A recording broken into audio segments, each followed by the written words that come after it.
Hey, so I just finished fight 91, fight 82 in Thailand, I guess.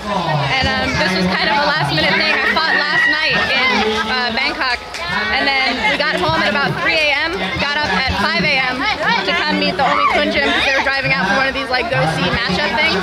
And I was just one of these like crazy, do you think you could fight twice in 2 days? And you know, on no sleep, just have an experience of going and seeing if you can get matched up.